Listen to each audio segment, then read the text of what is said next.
Here we go. Shane Bonnot is the Advocacy Director for the Coastal Conservation Association, Texas. He works closely with the CCA members, their committees and staff on interests and policies that are vital to the long-term sustainability of our coastal marine resources. Shane is a sixth generation Texan. He grew up in Wharton, Texas, spending his childhood in the woods and on the water, playing sandlot ball, catching snakes, and keeping his parents on their toes. He completed his studies for a Bachelor of Science degree in Animal Science at Texas A&M in 2000 and a Master of Science degree at Texas A&M Corpus Christi in 2003. After college, he worked for the Virginia Institute of Marine Science for 3 years as the Oyster Hatchery manager. 2006, he moved back to Texas to work for Texas Parks and Wildlife, the Coastal Fisheries Division in the Stock Enhancement Program at Sea Center, Texas, that we're all familiar with. He spent 5 years as a hatchery biologist, another 5 years as a hatchery manager. Shane and his lovely bride, Lauren, have 3 children who I'm hoping give him as much trouble as he did his parents. He enjoys living outdoors, archery, music, guitar hunting, fishing, eating wild game, and the part-time cattle ranching in Jackson County. I've heard Shane speak before. In fact, I've watched a lot of his podcasts, and he's kind of an interesting fellow. He's going to teach us all about oysters today. Shane, you're on. How about it? All righty. Let me share. Thank you, Gene and Mike. Yes, sir. Thanks for the opportunity to speak to this group today. The title is Oysters, Refuge, Food, and Habitat. And the reason I selected that is because we often think of oysters as just a thing. It is a food. It's a delicacy, something that we have on our plate. Because that's when we see it. But when you're in the natural environment, when you're out on the water, fishing, birding, recreating, whatever it is you're doing beneath the surface in Texas, along the Gulf Coast and the east and west coasts of the United States, we're fortunate that we have this wonderful resource that serves as refuge, food, or habitat for numerous aquatic species. There's over 303 different organisms use our oyster reefs for refuge, food, or habitat. So it's far more than just something that's on our plate. And as you can see in this title screen, it is our version of an inshore coral reef. It serves all of the same functions as a coral reef serves, and it provides that biodiversity and the structure for that biodiversity in our bay systems.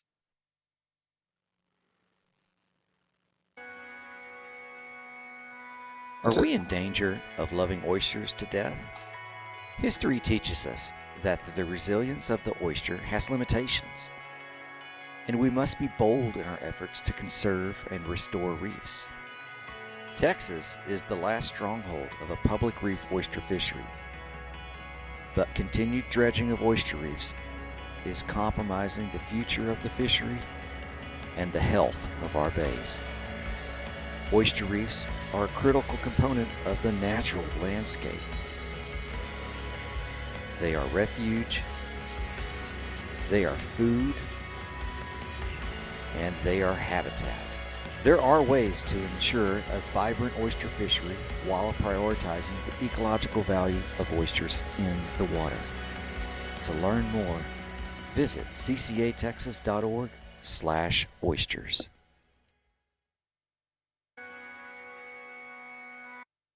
Okay, so I wanted just to show that video is just to serve as a primer for the rest of this presentation. And in the video at the beginning, we state that oyster reefs are under threat, and I want to spend a moment just to explain that. We have numerous shellfish harvest areas across the state of Texas, and there's a 6-month public fishery, and I'll go into greater detail on this a little bit later. But there's 2 major threats that our oyster reefs are under right now. One is environmental, and 2 is impacts of fishing pressure from oyster dredges. And so the video just serves as a primer and just start this conversation of, why are oysters important? What is being done to help conserve and restore our reefs, and what can we do in the future to create more opportunities for people to make their living on the water, but do it in a sustainable manner. So as we go into that, let's talk a little bit about oysters. As I mentioned, oysters are in all of our Texas waters, from Sabine Lake all the way down to Brownsville. We have some bay systems that are heavily populated with oysters, some that have a little bit higher salinities, and so they only have these niche populations in areas where the salinities are in that sweet spot. Ideally, oysters like to be between 10 to 30 parts per thousand salinity. That's their range. So the euryhaline, you get below 10 parts, really below 5 parts per thousand, you'll start to see some die off. You get above 30, again, oysters can tolerate those higher salinities, but the other critters like that saltier water, oyster drills or snails, predators that can kill the oysters, thrive in those higher salinity conditions. So that's a threat to the oyster. A single oyster can filter, you've probably heard this or seen this, a single oyster filters up to 50 gallons of water per day. And oysters serve numerous ecosystem services in our bay systems. They attenuate the waves, so more sunlight is able to penetrate to the bay bottom, which benefits seagrass growth. They stabilize our shorelines. They create habitat, like I mentioned, for many aquatic species, and they reduce erosion along our Texas coast. So they're a critical component of that natural landscape. So here is an image of the oyster life cycle. At the bottom left, you see the adult males and adult females. They are on an oyster reef or an oyster bed. They'll spawn in the water column. So typically in the wild, they will start spawning in late spring, early summer, and they're serial spawners. I mean, they'll spawn in small spurts all throughout the summertime, but their big spawn, their big release is in the springtime. Fertilization will occur in the water column, and those oyster larvae will freely swim and float around in the water column for about 2 to 2.5 weeks. After about 2 weeks, they develop this eye spot. So if you look over to the far right, and it's kind of cut off, you can barely see it, but the far top right-hand side of your screen, you see that oyster larvae with an eye spot, that black dot. It also has a veliger or a foot sticking out. So those oysters, they use that eye spot. It's negatively phototactic. So they know how to orientate themselves. So they'll fall out of the water column and they'll kind of scoot along the structure, the nearest structure that they can with that foot. And they'll find a spot to attach to, preferably another oyster shell. So they'll secrete their semen, and then they're permanently attached to that for the rest of their lifespan, unless they are removed by something else.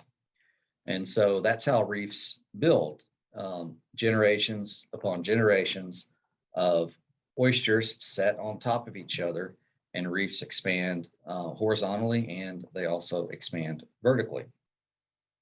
Now, regardless of the environmental conditions, whether it be high salinity, low salinity, disease or predators, things that can kill the living component of the oyster, if you don't disrupt the reef structure, everything stays intact and the reef can continue to build.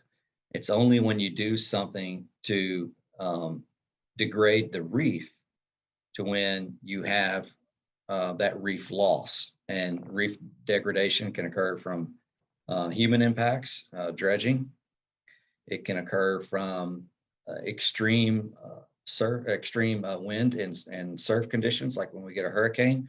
hurricanes can come through, and just the energy of the wave action can shear the tops of the reefs off. So unless something else occurs outside of those natural reef systems, those reefs will continue to build.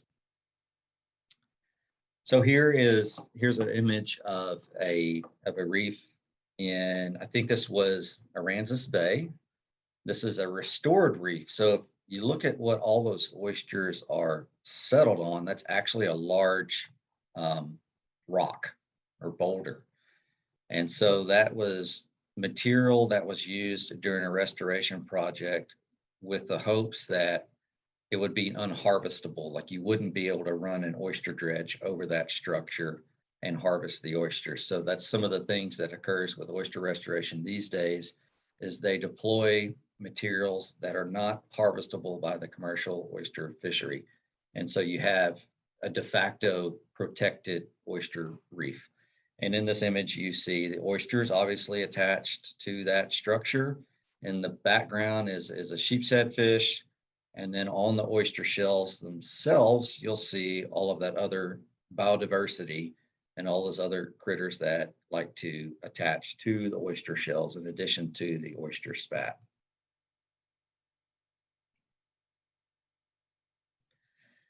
So a little bit of background in the oyster fishery, and I'll go through some historical images here for the next few slides.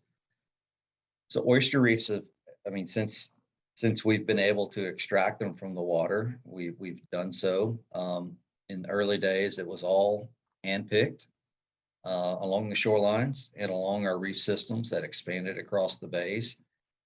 Humans would wade out and just handpick the oysters off the reefs that they could access by walking. As we started to explore and utilize craft, sailcraft or paddlecraft, we figured out ways to extract those oysters from other than hand picking. So back in the days, they actually used to use these luggers, these sail-powered vessels, and drag dredges across these reefs. And so in this picture are some images of some sail-powered and row-powered vessels used in the oyster fishery. And in the background there against the building, you see the stockpile of shells that were extracted. Now this image is of Half Moon Reef in Matagorda Bay in 1926. This was a survey done by Paul Galstoff. He did a survey of oyster reefs all up and down the Gulf Coast and spent some time here in Texas. And in 1926, this is what Half Moon Reef looked like. So Half Moon Reef is in Matagorda Bay. And prior to this image taken in the early 1900s, during another survey, excuse me for a minute and I'll read you some information on that reef. And so in 1907, Dr. H.F. Moore submitted a report to the U.S. Bureau of Fisheries on oyster reef surveys in Matagorda Bay. And he detailed their extent, condition, and possibilities for their development and improvement. And one of the reefs that he detailed was this Half Moon Reef. And so at that time in the early 1900s, Half Moon Reef was 3 miles long, 500 yards wide, and verified by probings through the reef. In 6 feet of water, there was an almost impenetrable mass of shell and fragments 4 feet in thickness. So in 6 foot depth, the oyster reef was 4 feet high. So it had about 2 feet of freeboard. And obviously, as you can see in this picture, some parts of the reef were intertidal, meaning they were exposed at low tides. But a reef that, again, was quite massive. Another reef described in that report was Dog Island Reef. And Dog Island Reef, actually, in Matagorda Bay, it went from island to mainland. And it was about 3¼ miles. And long and about 800 yards wide, and it comprised nearly 1,000 acres. So Dog Island Reef was 1,000 acres. Half Moon Reef was about 500 acres.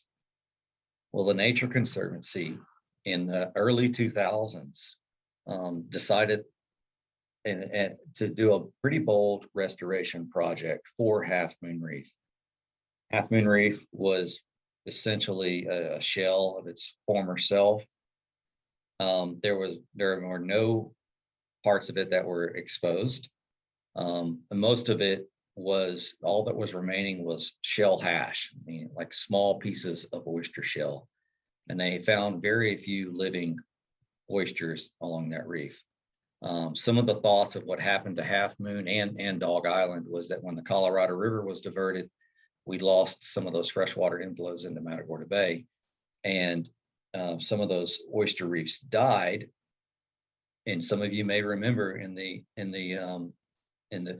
mid 1900s, we would actually mine oyster shell from our bay systems. So if a reef was dead, it could actually be mined for oyster shell. So that helped that played a part in addition to losing the freshwater inflow.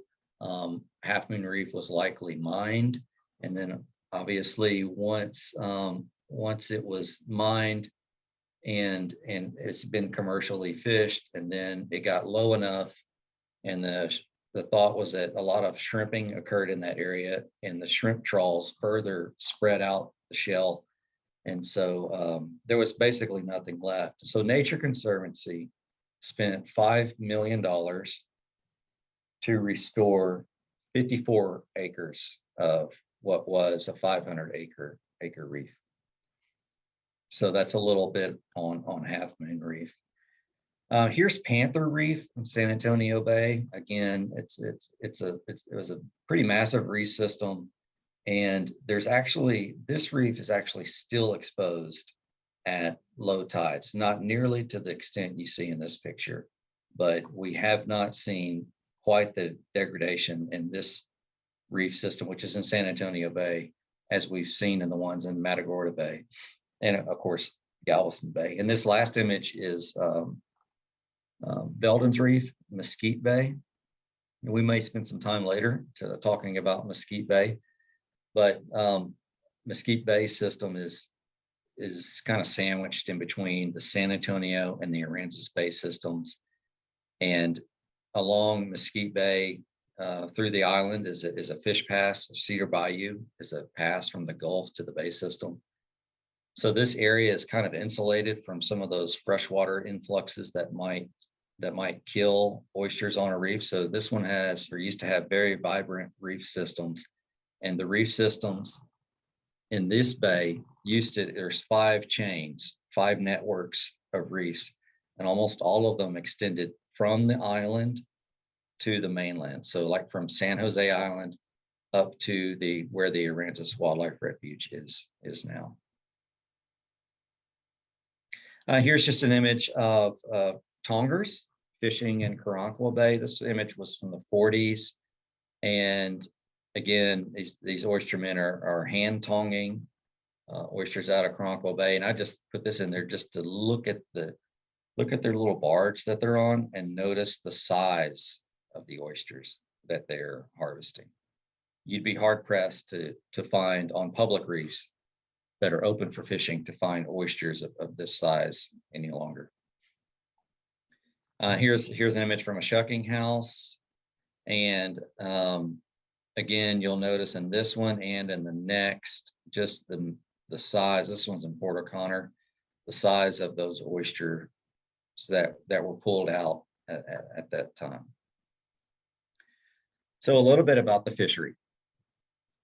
We have 2 fisheries in Texas, a public and a private fishery. The public is most of where our landings come from, and almost all of the harvesting is conducted by diesel-powered dredges.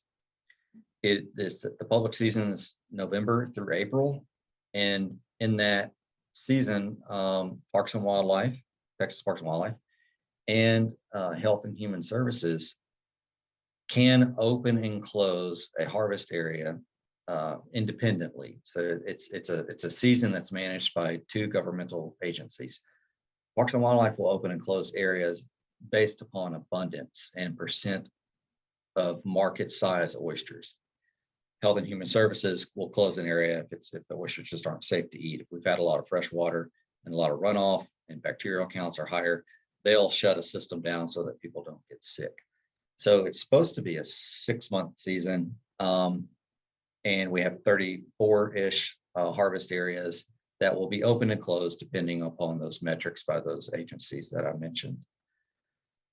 With participating in that public fishery, you have oyster fishing licenses. So there is a moratorium on oyster fishing licenses. The Parks and Wildlife Department cannot and will not issue any more fishing licenses. So they're only sold within the fishery. So if I want to become an oyster fisherman, I'd have to find someone in the fishery that was willing to sell me their license, and they could sell it to me or transfer it to me.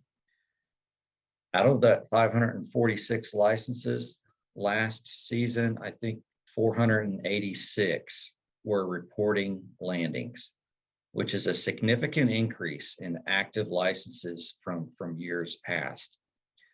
The other part of the fishery is more of a private fishery, and it's only in Texas, at least. It only occurs in Galveston Bay. There's 43 areas that are under locations, under these certificates of locations, but we'll just call them a private lease. And those 43 areas comprise about 2,300 acres, and they can harvest year round. They can harvest anytime they want to, as long as they follow protocols to ensure that the oysters are safe to eat. It's a time temperature deal. So in the summertime, they're basically having to pull the oysters out and immediately put them in refrigeration. Whereas in the wintertime, they have hours, if not days, depending on the ambient air temperature as to when those oysters need to be refrigerated. But again, this is a smaller piece of that fishery, and most of our oysters are landed in the public fishery. So they can fish in the public fishery from sunrise to 3:30, Monday through Friday. The oysters are supposed to be 3 inches. So the dredges will turn in circles in the bay system, and they'll pull up these clumps of oysters from the public reefs, and they'll chip away at them till they get singles. And then they kind of know, because they do this so much, they know what a keeper size oyster is and what's not. So they're supposed to sort and cull, and they can have no more than I think 2 sacks on the vessel that are unculled.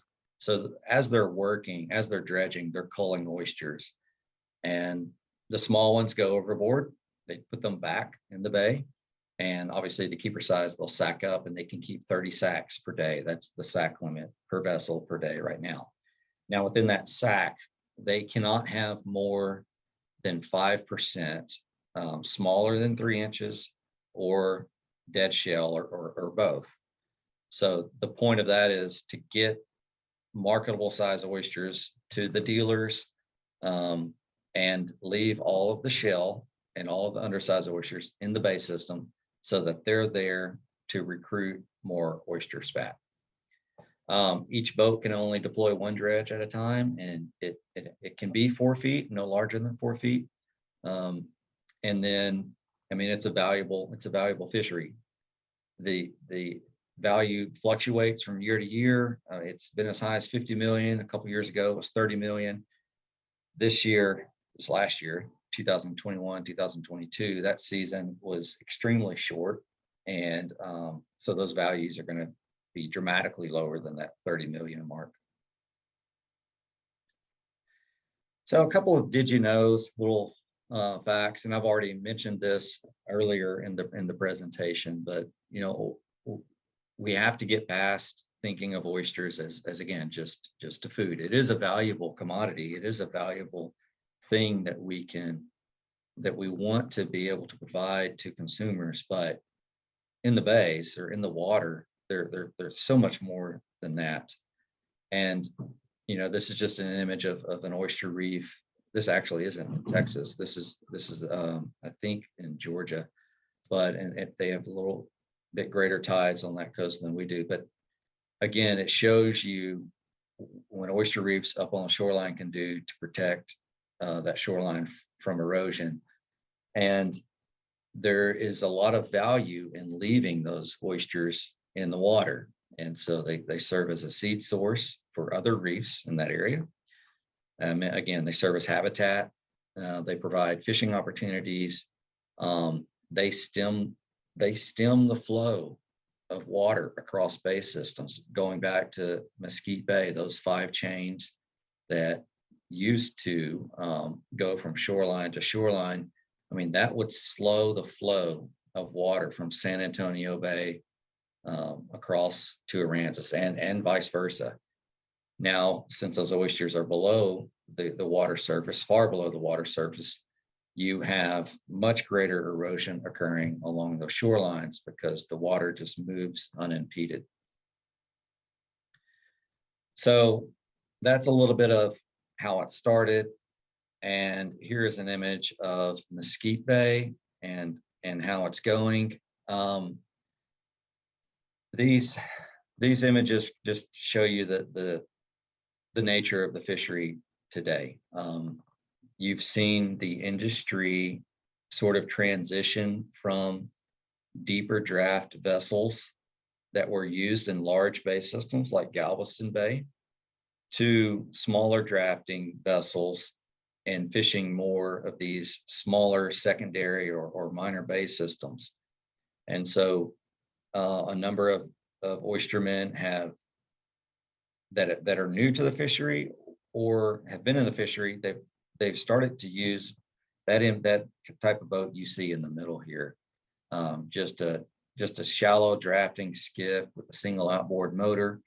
They pull a smaller dredge, they have a smaller winch, and they're able to access some of these reef systems that were previously unharvestable. And so you have a great number of boats extracting oysters from these, what used to be intertidal reefs. If you get a really high tide that covers up these reef systems, these smaller boats will get right on top of those intertidal reefs that also, when they're exposed, serve as rookeries and sanctuaries for things other than oysters. And so numerous bird species use these systems for nesting or just for a place to catch a break during the day.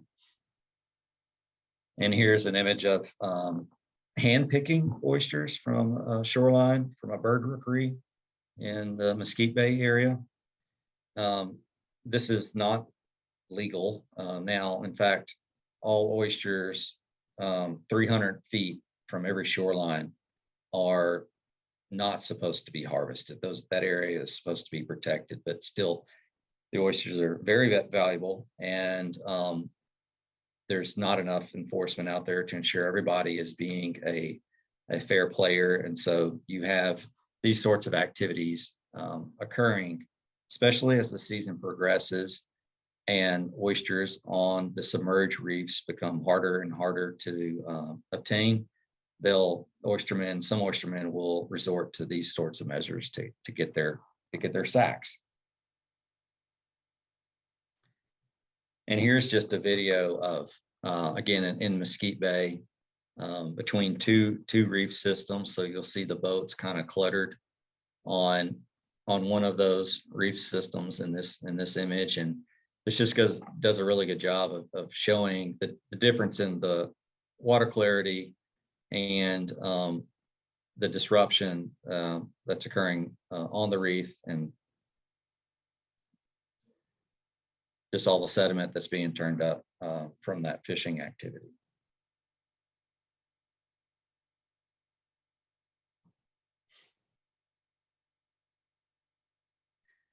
And here is an image from Rockport. I took this one night when I was down there, and that was where was this? This was behind. This is next to Moondogs in Rockport, and this was just one dock. There's several docks there in Rockport, and this is about 200,000 oysters that came in between about 4 o'clock and 6 o'clock in the evening out of Mesquite Bay. So when we talk about oyster fishery management, there are some things that Parks and Wildlife can do in our view and CCA's view, to improve the fishery. One is to look at establishing those sanctuary reef systems. We already have, in Galveston Bay in particular, we have kind of de facto sanctuary reefs because we have so many areas that are already closed because of human health concerns. We would like the department to look at specifically designating sanctuary reefs in all bay systems based upon their location within the bay and their abilities to serve as an oyster seed source for the adjacent public reef systems. I think Maryland has 25%, or at one time had 25% of their oyster reefs designated as sanctuary reefs. Now, granted, the Chesapeake Bay had already undergone a fishery collapse from fishing, pollution, and disease. They had kind of had the trifecta all, over several decades, but they've seen their fishery collapse. They're now on the rebound, and one of the things that they did to get it back on track was establishing these sanctuary reefs.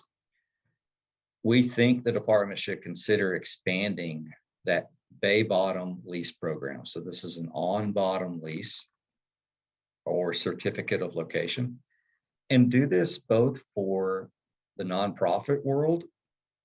So have a conservation lease program to where the Galveston Bay Foundations or the CCAs or the Nature Conservancies of the world could enter into a lease agreement with the state and have a lease for 15 years, 30 years, whatever the lease term could be, and continually deploy materials of opportunity to create that new reef, which would be off limits to commercial harvest. So unlike restoration, to where you have to go through a permitting process, and unless you are restoring enclosed waters, or unless you're using large materials that are not harvestable, those reefs will go back into the public fishery. So we want the department to, again, find areas to where we can conduct restoration or leases that would be of best benefit to the bay system, but once we establish this reef, keep it off limits to harvest. We think they should also look at expanding the existing commercial oyster lease system. Again, we only have 2,300 acres that are under lease right now in Galveston Bay, and certainly Matagorda Bay, San Antonio Bay, and Aransas Bay are large bay systems that should have a lot of area to expand commercial leases. We want to find ways to increase participation in oyster farming, and I'll go into that in further detail here in a minute. And then also, we think the department should refine their criteria that they use to open and close bay systems during that 6-month public fishery.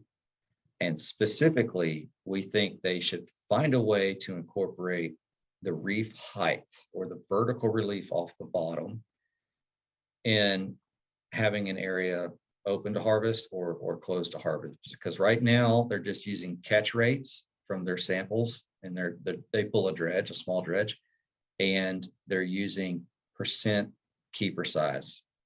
So those two metrics are what they're using to determine whether an area is closed or open, but the reef structure or the reef height is not currently part of the consideration, and we're asking them to find a way to consider that. I already spoke about bay bottom leases, but again, this is not something that you could enter in unless you have the capital to do so. It is an expensive venture.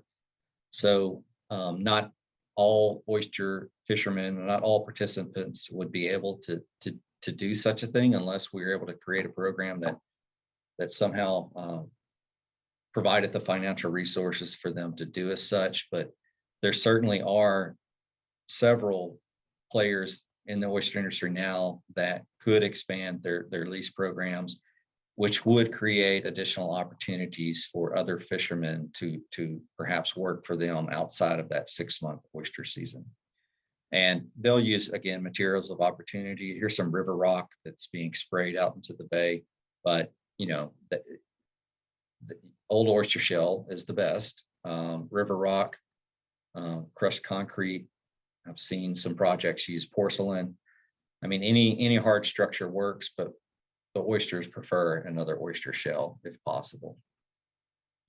Again, you can mark these areas, so you can keep them off limits from commercial harvest as long as they're clearly marked, and plus with technology that we have available today with tracking systems that are on vessels, and everyone can have a hummingbird on their boat, or mapping systems that tell them where they're harvesting, where they can't. There's ways to keep these areas protected.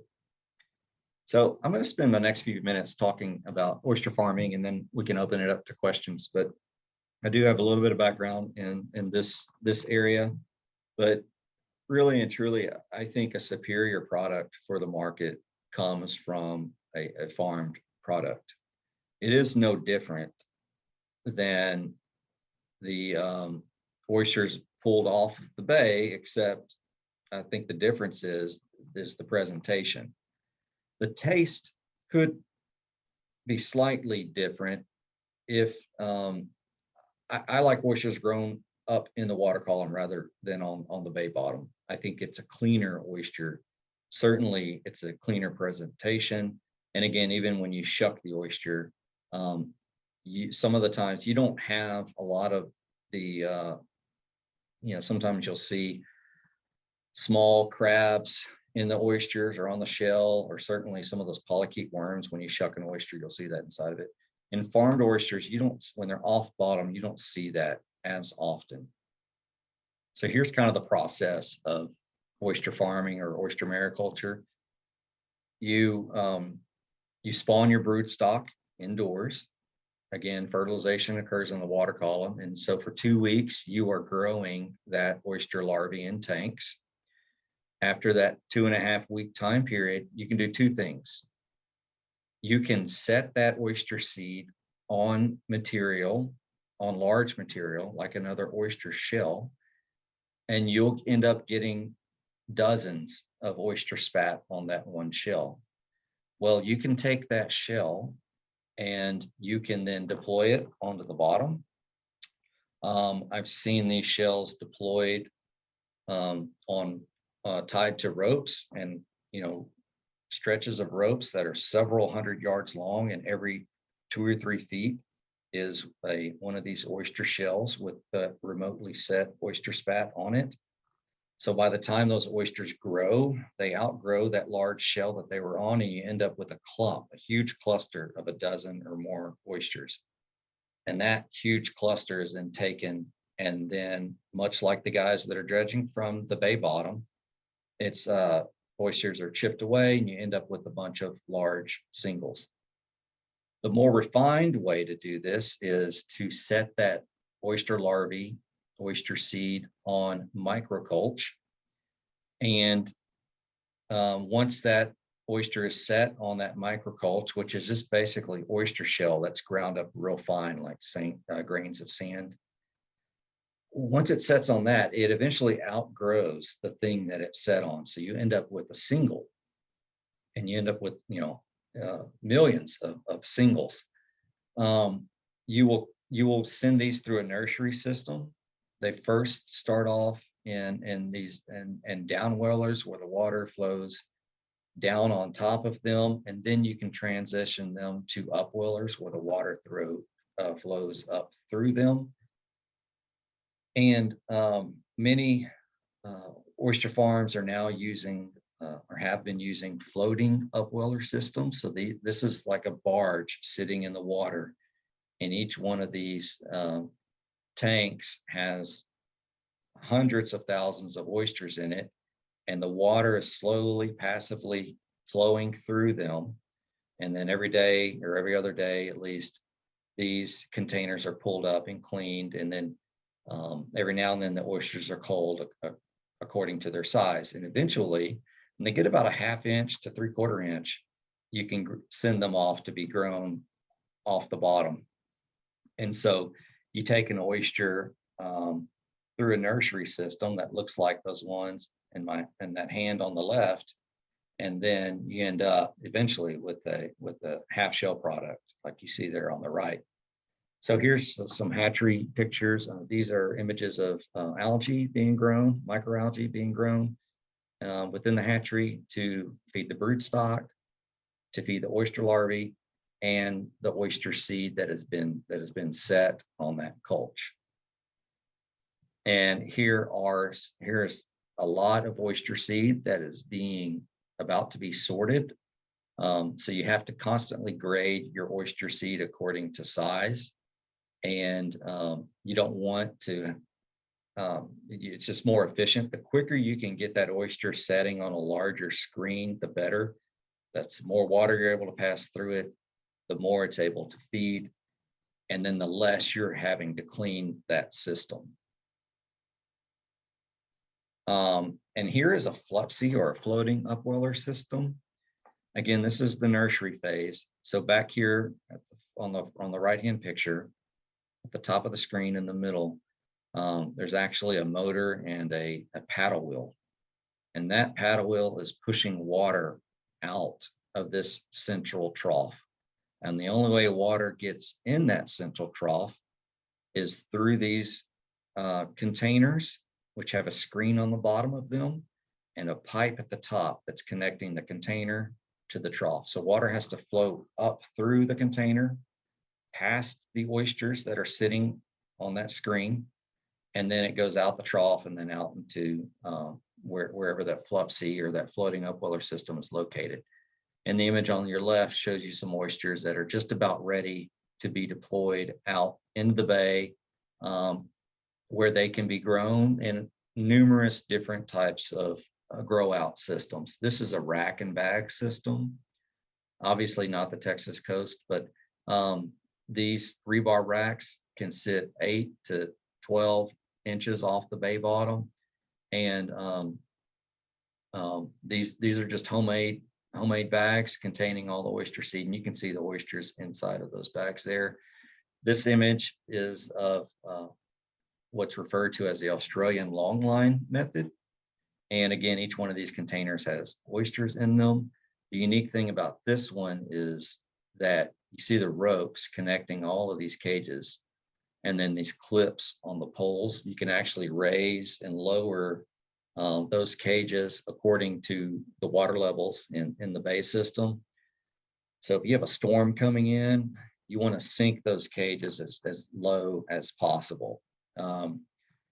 If you're growing these things out in the summertime and you're getting a lot of biofouling, you want to actually dry the cages out. You'll raise them up all the way out of the water column, and it won't hurt the oysters to be out of the water for several hours.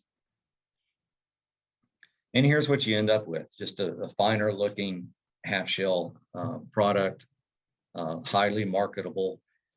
A farmer should be able to fetch 50 cents an oyster. And then of course the restaurants will sell them anywhere from $1 a piece. And you've seen some restaurants as high as $4 a piece. And I'll end with this to leave some time for questions. We have a website dedicated to oysters and thoughts and ideas on ways to improve the fishery, and it's ccatexas.org/oysters. A lot of information on there, and you can read about some of our suggestions. We have links in there to some podcasts that we've talked about on the subject, and we'll continue to update this because Parks and Wildlife Department is working through a process to improve the sustainability of the fishery as we speak. Not this meeting this week, but their August commission meeting, I would expect them to have oysters on the agenda, and they'll be talking about ways to make this better to help ensure the long-term viability of the public fishery, but also create opportunities for leases and farming, and of course, restoration. So with that, I think it's a good time to open it up, Jean, for questions, and we'll stop it right there. Okay. Yeah. Thank you so much for your talk. It was so interesting. I really like the oyster farming part. I hadn't seen a lot of those images. Yes, so we have several questions, and Gene is our first one up. I believe he has 3 questions. So Gene, do you want to unmute and ask? Yeah, plus I got to go back and read them. But here's my general takeaway. We can talk about hurricanes, we can talk about sedimentation, we can talk about bad operators, we can talk about over oystering and so forth. But if I understand it, the fleet is very efficient. The oyster industry is very efficient. The fleet is very agile. It can move up and down the coast to where they are. And all they're doing is responding to demand. So guys like me who eat a couple of dozen oysters or more, at a sitting, I'm part of the problem. Is it fair to say that we just want too many oysters in some regard? Is that one way to look at it? Yeah, that's what's driving it is the demand. One thing that consumers can do is become more educated on where their oysters are coming from, and how, if it's something that's important to them, if they were harvested in a sustainable manner. I'm a huge advocate for oyster farming and for oyster leases. Both of those things require input into the system, whereas the public fishery is only extractive, and there's very little that's done to enhance, or at least very little done by participants to enhance that fishery. So you answered my next question was, would you say that the leases are better managed, meaning they're taken care of because that leaseor has an investment that he or she is really trying to make sure pays out each year? So I guess you just answered that one. Yeah, they'll actually go in, even when they're not harvesting, they're going to be working those leases and turning over that shell, and they treat them like it's their farm. The problem with, and that, there's no problem with that, but the problem that we're having with some of this advocacy work is the fishermen, the public fishery fishermen,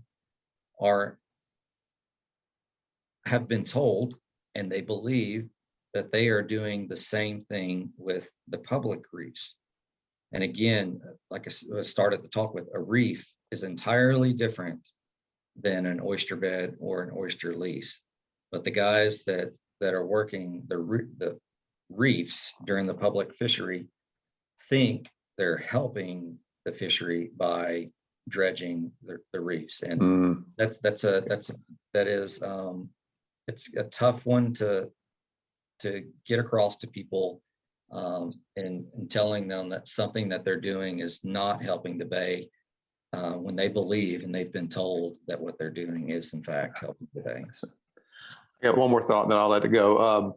Those reefs you showed earlier, those big, huge things, are there any reefs in Texas even close to that magnitude today? I mean, no, there are some areas that are closed permanently now, some bay systems, like Christmas Bay being one of them, that will come back. But you guys probably remember in 2017, Christmas Bay was just decimated by the fishery because there was very little places for them to go. But no, nothing in comparison to the way that it was. And when we talk about restoration and sustainability and improving the fishery, that's a great question to start with, is like, what's your starting point? Are we trying to get it back to what was 20 years ago, 100 years ago, 1,000 years ago? I mean, back at one point in time, we had a Great Barrier Reef off the coast of Louisiana, and it was took up like a third of the state. It was massive. So it all depends on what your context is. Thanks. Okay, next up is Robin or David Novak. So they said, I've seen many oysters exposed at low tide. Do you know how long an oyster can live out of water? Conversely, about how deep do they live? I mean, it's all dependent upon temperature. If it's very hot, then it's you know, I'm speculating because I don't know exactly, but if it's extremely warm, then no more than a day. If it's cooler, then several days, maybe even possibly up to a week. I know that when I was in Virginia and we would harvest oysters off the farm, if it's cold outside, I'd leave them out there all week long. And until that oyster opens up, it ought to be safe to eat because it is actually physically keeping itself closed. It's contracting its muscles to keep itself closed. So as long as it's closed and not cracked open, then it's safe to eat. Okay, thank you. And next up is Larry Brasfield. You want to unmute? You should be able to unmute now. Sorry about that for the Novak. So a few years ago, wasn't there a controversy over which organization could give licenses or just designate lease areas? Yeah, you're referring to the Storm lawsuit. And so that was an oyster dealer obtained a lease from the Chambers County Navigation District. And that lease that he obtained was actually included some certificates of location that the department had given to other individuals, other dealers. It was a huge lawsuit, and it basically, the state ended up suing Storm, the state of Texas, Oyster something, I don't know, acronym, what it was, but Parks and Wildlife won that lawsuit, and the courts decided that Parks and Wildlife has the authority to do these leases. And so that matter is settled now, and that's why we're kind of pushing them, hoping that they'll move forward with looking at lease expansion. But you are right, that whole lawsuit had to be settled, and a decision had to be made before anything could ever happen with oyster leases in Texas, because it asked the question, what governmental agency could lease the bay bottom for people to participate in these programs? Very good. Okay, next up is Mitch. Mitch, do you want to unmute? Yeah, I'll unmute. My question was about personal oyster gathering, and I'm going to turn on my video for just a second here. And can you see this? That's an oyster that I harvested. Okay, and that's a quarter on the side. Yeah, I see that. Yeah, to show you the size. So no, I won't tell you where I got it, but I guess I'll have to admit to being part of the problem, because I love oysters. In fact, if you go on Facebook, search and type in oyster lovers, there is an oyster lover Facebook group, of which I'm a member. Have there been any changes in the personal harvesting rules? Because what I do is when the wind blows the right direction here in Texas City, all of Half Moon Shoal empties out, and they're just sitting out there.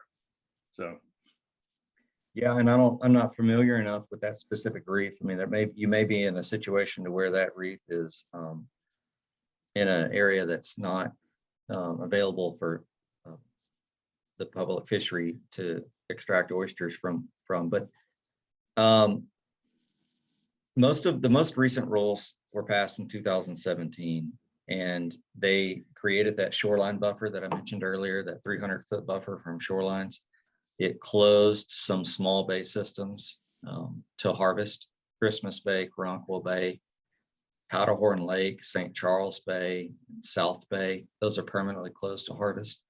And those rules apply to both commercial and recreational harvest, which is a point of it's a sore subject for a lot of recreational fishermen, because they are not part of the problem. they extract so few and so little. But Parks and Wildlife at that time Parks and Wildlife wanted to include everybody, because when it comes down to enforcement, they saw that as a loophole or a way for the commercial fishery to still extract some of those oysters from the shoreline by just sending a bunch of people out and picking oysters and claiming they were recreational fishermen. Okay. Yeah, and I agree with that. I knew a lot about oysters, but I did not know all that stuff about the actual farming, and that was really interesting. So thank you. You're welcome. Yeah. Okay, Shannon, do you want to ask your question? So is there any farming in Texas? Oh, good question. There are 2 permitted sites, and last I checked, one that is in the process of being permitted. There's one in Galveston Bay, not too far off Smith Point, and there's another one in Copano Bay near Rockport. So farming was recently approved in Texas. We passed the law in 2019, and that law stated that Parks and Wildlife had to create the rules by August of 2020. So we're almost 2 years into it being legal, and it takes about a year to go through the permitting process. So the farm down near Rockport is about to next month, June, late June probably, they're going to harvest their first oysters. So we want to see more. It's like I said, it's a neat way to get a superior half shell product to the market. As more people are farming and the product gets out there, the public demand for that sort of product will maybe promote other people to start farming? It should. That's the way it's worked in other states. But other states, other coasts. But what those other coasts also had was a fishery collapse, which we don't want. But so they were kind of forced into this. We're trying to not have the collapse, but also show consumers that there's something else out there. It's going to taste better. It's going to look better, and you are promoting something that is sustainable. Very good. Just a comment from Chris Roper. She said, thank you for the broad scope information. When we kick off the Galveston Bay Foundation oyster gardening program this year in Bayou Vista, it would be good to include the context you have provided. So that's a nice compliment. Great, thank you. And one point to that, when I was in Virginia, they also had an oyster gardening program.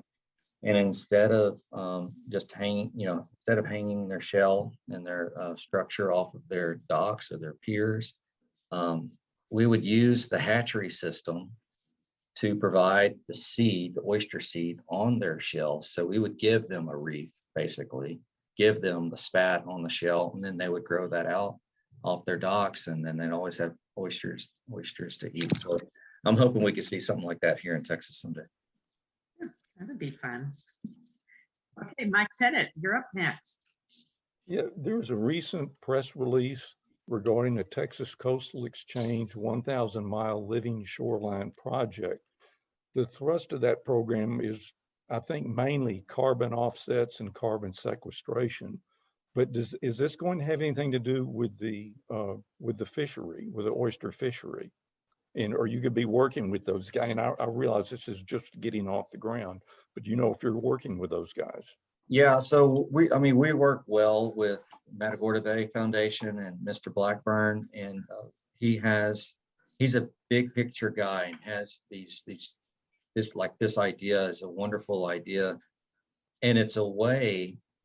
I think it's stimulating the conversation of getting. We have so many players along the coast in the petrochemical complex, and it's a way to engage with them and help them play a part in the sustainability of our fishery. So this living shoreline is, I think, one avenue and one way of getting at that. It shouldn't affect the fishery, again, because we already have that protection along all shorelines, 300 feet. But if we're going to be looking at doing work beyond that 300-foot mark, then obviously it would be some of those areas would be vulnerable to harvest. So you'd have to get at figuring out a way around that harvest component. Very good. A lot of questions coming in now, so I hope you can stay a few minutes over. Yeah, sure. No problem. Good. So next is Larry. Larry, you have another question? Yes, we do bay walks in the state park, and we mentioned the oyster reefs, and we mentioned that they filter 50 gallons a day. And I'm frequently asked, what do they filter? What are they filtering out of the water? And I'm also asked, what kind of contaminants are we eating, when we eat oysters? So, I mean, they're filtering phytoplankton and suspended sediments, and they'll anything that is microscopic floating in the water column, basically they are filtering that. So this is particularly important in summer months when the presence of algae is greater. It helps enhance your water clarity, and so that benefits seagrass and the growth of seagrass along our bay bottoms. As far as toxins go, I mean, since you are filtering all those microscopic organisms, there's obviously bacteria that you need to be concerned about. And in Texas, we have Vibrio vulnificus, which is a concern, especially if you're immune compromised and you have decreased liver function. I mean, that's something that should, you may not want to consume the raw version of oysters because of that. I'm not up to speed on heavy metals and or things like that we have in our water column and how those accumulate in oysters. So I don't feel comfortable answering that part of your question. Do you think that it's any worse? I know we see signs around, especially off the mainland, that talk about not eating fish more than once a week or whatever. Do you think it's any worse than that? I don't think it's worse than that. The thing about those seafood warnings are specific to dioxins and PCBs, which accumulate in some of those fish in their fatty tissues. And so that's why you see it for specific species, whereas some species are safe to eat and others are not. So I don't think that and also how long that fish or crab or what have you is residing in that area. So it all depends on tissue composition and how long that thing is there.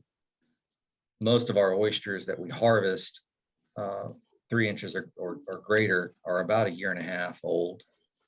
So they're, unless you're getting a big one like was in that picture, you're not eating oysters that have been in the water column all that long. Okay, thank you. And next up is Gene. He's got another question. Yeah, as we were wrapping this up, Shane, it occurred to me when you led off, you talked about the services that the oysters and the reefs provide. But when we go to ranching, we kind of eliminate some of them. Do the oysters in the ranching operation provide those for 303 whatever you said organisms? And there's no wave protection anymore? I'm not knocking it, I'm liking it, but I'm just trying to put all this together. Is that fair? No, that's good thought. You still have the water filtration. Okay. Yeah. You actually still do, depending on where they are in the water column, you still have wave attenuation. Again, remember, most of our reefs aren't to the water surface anymore. I mean, a lot of them used to be, but most of them aren't. These cages are right near the top of the water surface. I didn't show you all the ways, all the grow out methods to use, but the guy in Coconut Bay is actually using floating systems. So those are sitting on top of the water column. So you do have the wave attenuation, you have the water filtration. As far as numbers of species that are attracted to farms, it's a really good research project. I don't know what the number is, but again, it's structure in the water, and we all know what structure does. So. Okay, well, good. Then I'll give it more credit. And I met the lady. There's a lady from Colorado that's running that site that's about to harvest next month. She's about as big as a minute. I don't think she does any of the work herself, but she was real excited. Oh gosh. Yeah, I bet she was 4'9", 100 pounds maybe, soaking wet. I'm trying to think of her name. I'm glad to hear she's about to harvest. That's great. That's what she says. Very good. Good. Next up is Marilyn Simmons. You want to unmute and ask your question, Marilyn?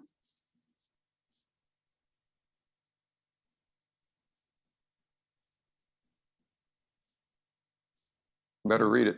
I think Okay. There she is. When I was working in Florida, we started doing oyster farming. And then we found out in the process of doing that, the clams like that space better. How do you determine what is a good oyster farming location?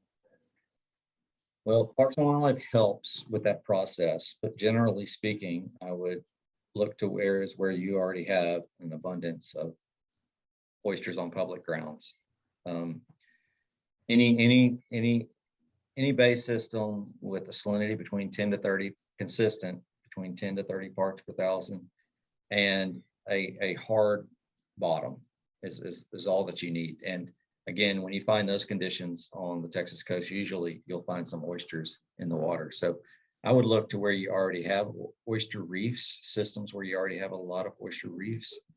The thing about farming is, though, you cannot site a farm on top of a bed, an oyster bed, oyster reef, or on top of seagrass. There's a zone, there's a distance you have to be away from those things. So that's the tricky part of this whole notion is the siting component and going through that permit process. But once you have your spot, you're looking at about a year to get permitted.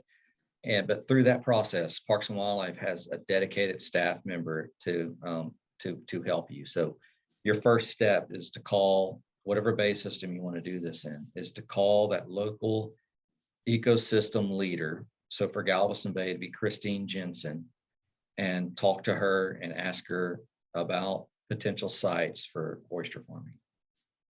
Thank you. Very good. Thank you. And then Robin or David Novak, again, you should be able to unmute now. Yes. Hi, Shane. Yeah, I had asked about the salmon and other commercial fishing. Fish farming has gotten some mixed reviews, some negative results, especially with the waste products done and a few other things. What are the negatives to the oyster farming industry? And I think you've already alluded to the fact that the filtration benefit is passed on to the bay system. Are people doing everything within the bay, or are they doing any of these on land and just pumping the water back to the bay systems? I'm very interesting process on how to do this. I think it helps sustain our bays in the long run. Like to see more farming, but I'll also like to know the negatives. It seems like everything comes with a cost these days. Right. One other question is the health of in Galveston Bay of the Karankawa Reef. That's was a massive reef at one time. How alive is it these days? And I'll let you talk. On Karankawa Reef, I mean, as far as I know on that reef, it's still alive, but it's not what it was. And I know people that fish it, but I don't know that it is. I don't know the status. And that West Galveston Bay does not have a robust fishery any longer. And I know that there's a few hand tongers that will fish out of Karankawa Reef. But back to your first question, farming is mostly beneficial. I mean, the benefits far outweigh any negative consequences. And a couple that come to mind are if you have a storm come through and your gear is not secured, then that gear can get scattered. And so you have some cleanup to do, some pollution that you need to take care of. Parks and Wildlife requires the farmers to put in money into this pot that is going to be used in case we do have a storm and operators can't clean up their mess. There's money available to pay for that cleanup. The grow out process to get a product to market has to occur in approved waters. So you can't grow these things out on a land-based system. You can't grow them out in a lot of areas of Galveston Bay close to the shoreline because all those areas are closed. So it has to be in approved waters. The only pieces that occur on land are the hatchery and a component of the nursery system of getting that oyster larvae to an oyster seed. That can occur on land or near shore, but the grow out to get something to market has to occur in the bay, only in approved waters.